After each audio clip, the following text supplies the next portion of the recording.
Christ's unconditional love and unlimited mercy. These were the gifts given to us when Jesus died on the cross and shed His blood for us.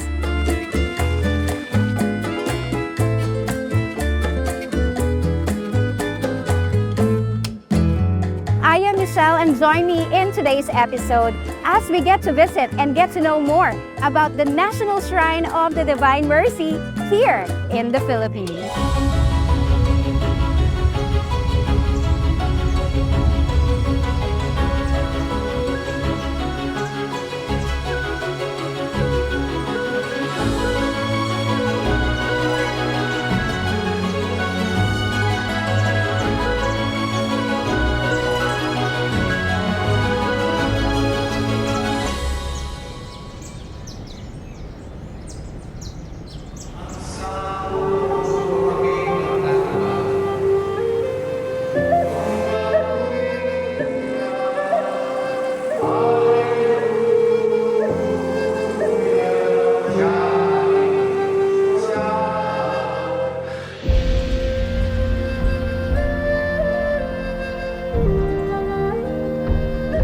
We are now entering the heart of the church.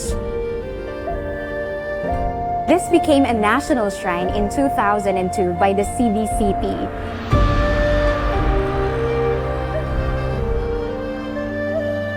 From here, we could see how it's beautifully constructed.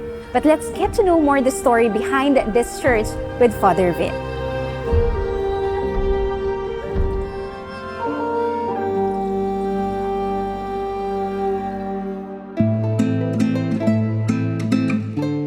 The whole structure, the altar, as you see, we see there are 7 angels there. And then at the top is Saint Michael. Another thing about this shrine, this thing was the other painting, the stained glass. Father, I would like to ask about the image of the Divine Mercy here at the center of the altar. The devotion of Divine Mercy speak on the image. It is not the beauty of the painting, but the message of the painting. Jesus, I trust you. This particular painting is very familiar with us Filipinos because we see this everywhere in the media, particularly on television. We stopped all the shows and the commercials on television at 3 o'clock in the afternoon to pray the prayer for the Divine Mercy. Also here at the side, we could see our devotion for Mama Mary and her son Jesus. And of course, the beautiful architecture of this church. You will see the glasses, the stained glasses where there are different saints which are close to the heart of us Filipinos.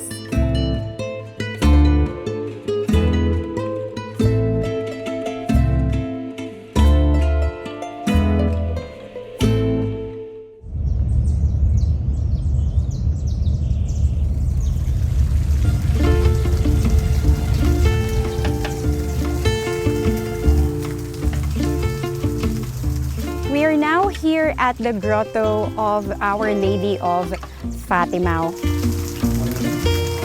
You know, any place is a place of prayer, but there are some of us who would find serenity and peace with nature. So if you are that person, this is the place and the spot for you, where you could just find a seat and you could just offer a prayer.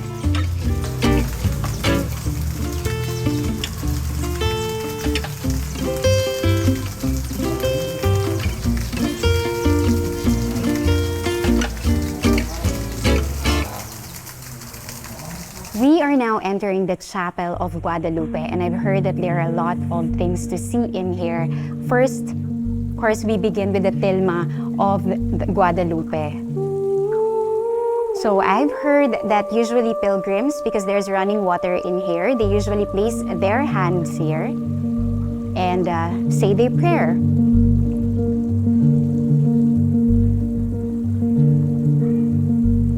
Also in this place, we'll find the tomb of the risen Lord.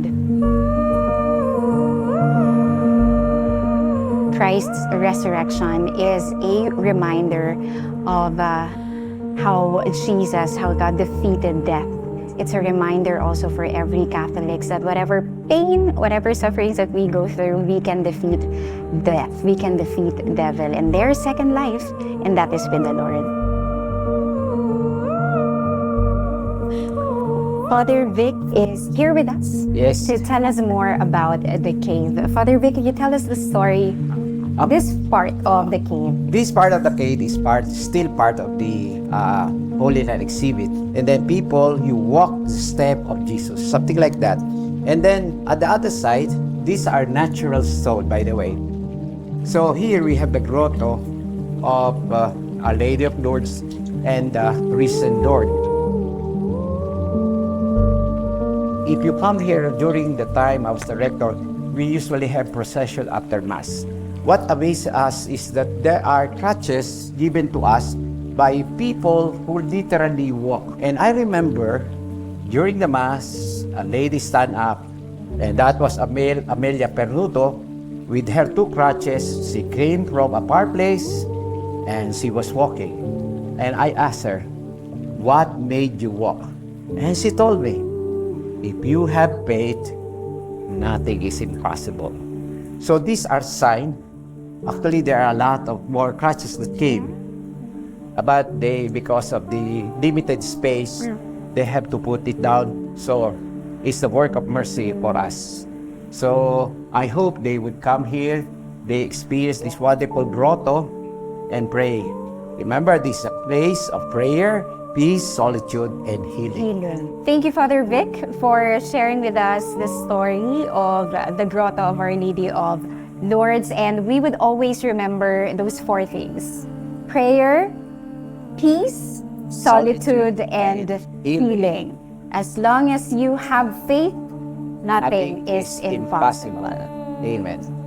All right, and I'm sure, Father Vic, you would like to show us a lot more places here at the National Shrine of the Divine Mercy, so let's go. Let's go.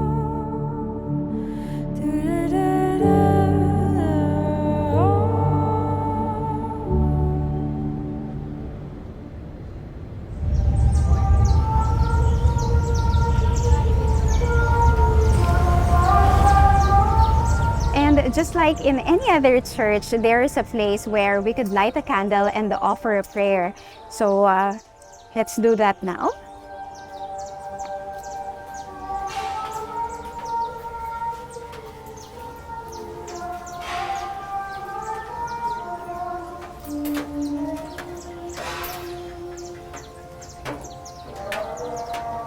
Near the candle lighting is the Adoration Chapel.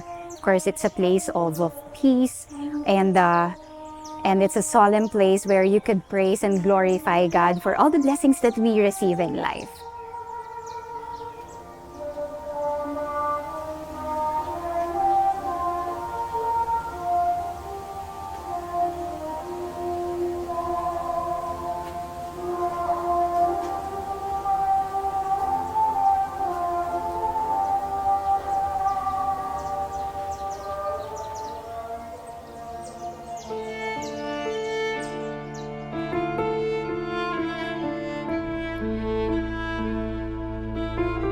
The more I prayed here, again in this Adoration Chapel, and my prayer changed. From "Lord, please heal me," my prayer became, "Lord, I surrender my life." And what do you know? When you give your life to the Lord, He will give it back to you 100-fold, 1,000-fold. You know why? On the night before I was supposed to be operated on with my tumor, He sent His mother, Our Lady of Guadalupe, came to our school, and even if I was on leave because I was sick, we prayed. Parents, students prayed, but I was there until midnight. I serenaded Mama Mary. I was a rocker, but now I started singing praise songs for Mama Mary. And I told Mama Mary, "I'm ready if your son is calling me. But if your son spares my life, I will give and offer my life to the service of the devotion and of His people." The next day, I was brought to the Metropolitan Hospital. I was put to sleep by anesthesia. And by the barium enema x-ray, which confirmed 3 tumors, they started the operation.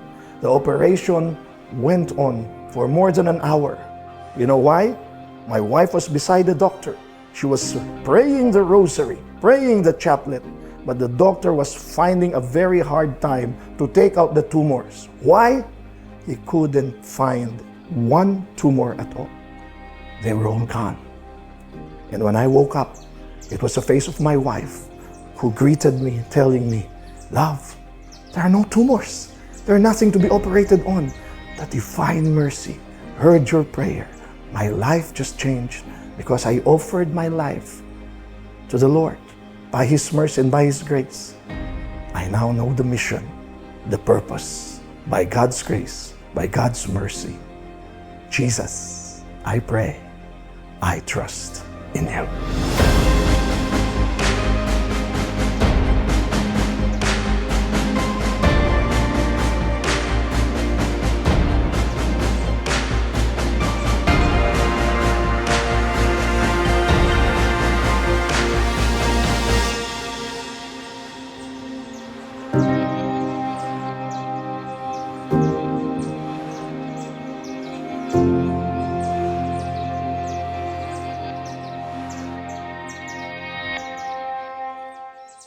Just beside the Adoration Chapel, we could find a miniature Bethlehem, a diorama of Bethlehem. Let's go find what's inside.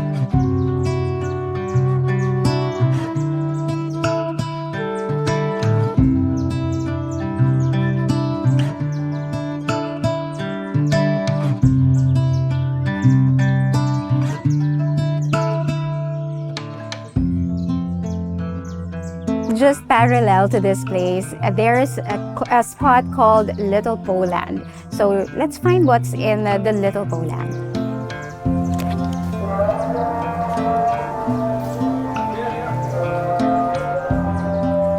Welcome to Little Poland, the Poland village here at the Divine Mercy Shrine. There are 3 houses in this Little Poland village. So first house on my far right would be the house dedicated to Pope John Paul II. The house here at the middle or at the center is a replica of the chapel of Saint Faustina. And lastly, here on my left is a replica of the barracks of Saint Maximilian Kolbe. So we will go inside and see what would be inside each house.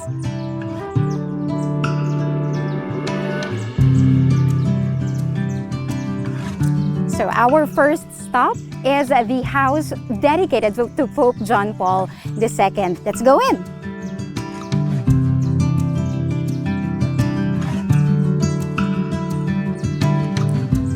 Here we could see a statue of Pope John Paul II, and he was known for being the Great Mercy Pope, and that was because of the incident when Pope was shot, but then he forgave that person who actually hurt him. So he's known for being the Great Mercy Pope. Let's get inside.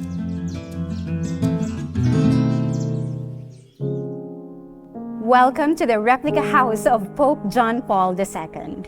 First off, Pope John Paul II is known for being the most traveled Pope.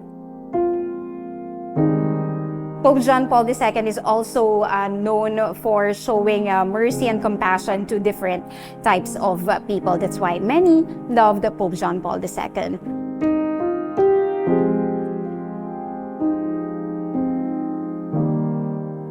On the other side of the hall, we would be able to see different frames, family photos, baby photos of now Saint John Paul II. His younger years, and when he became a pope.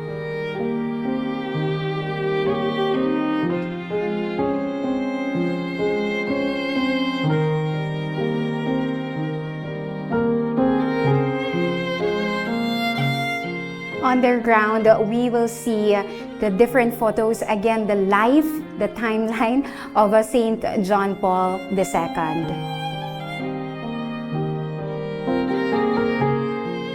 Another diorama that we could find here is what they call the Old Town Square in Poland, which has relevance in the life of Saint John Paul II.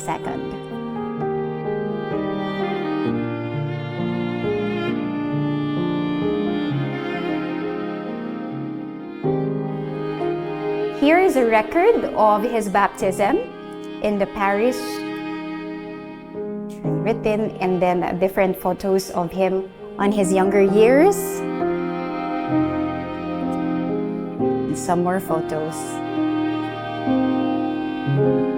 The second house in this little Poland village is a replica of the chapel of Saint Faustina. So as we all know, Saint Faustina is a Polish nun who actually wrote a diary of the revelation of God's mercy. What struck me from this place is this, the first image of the Divine Mercy, which was painted in Vilnius, but it was under Sister or Saint Faustina's direction during 1934. And also in here, we could find, of course, the place where Saint Faustina would pray, and some more things in here, like a rosary that Saint Faustina herself used in prayer.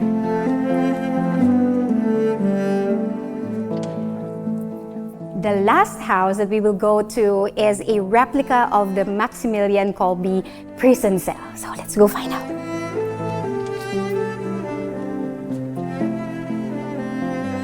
Here is another diorama of the townhouse where Saint Maximilian grew up.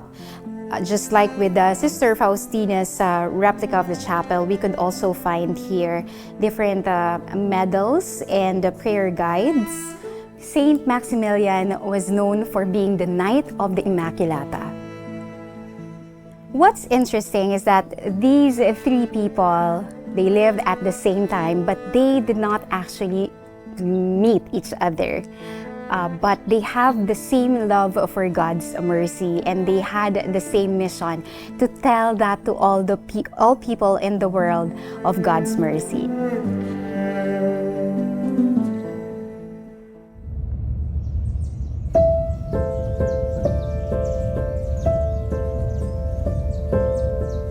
Today we are also graced by the presence of the fourth and the current rector of the shrine, Monsignor Rani. Monsi Rani, we've heard that you yourself has an experience to share, a story to share to our viewers about your personal relationship with the faith, particularly with the Divine Mercy. Yes. For my personal point of view, it's a miracle already for me to have a deeper and, shall we say, more intimate relationship with the Lord. I was diagnosed with prostate cancer stage 4. That was what they told me. That pain and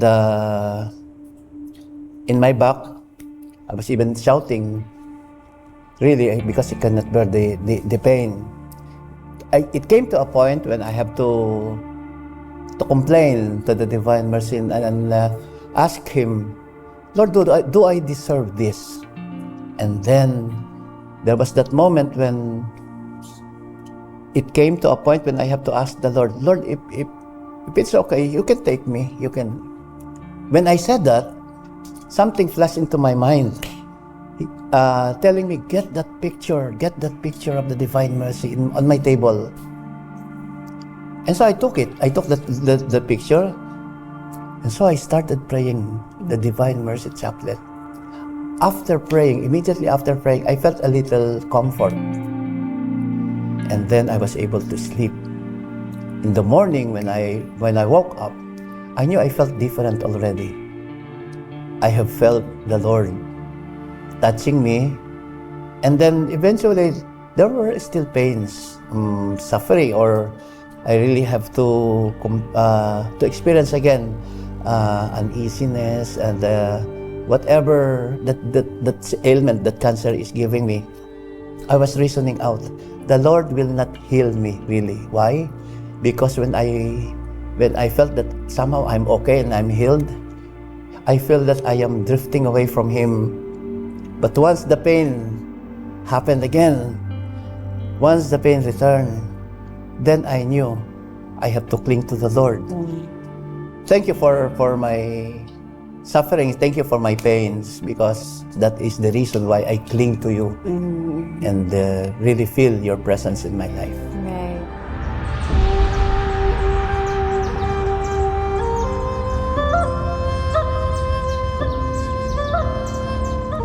Wow, look at this huge statue of the Divine Mercy.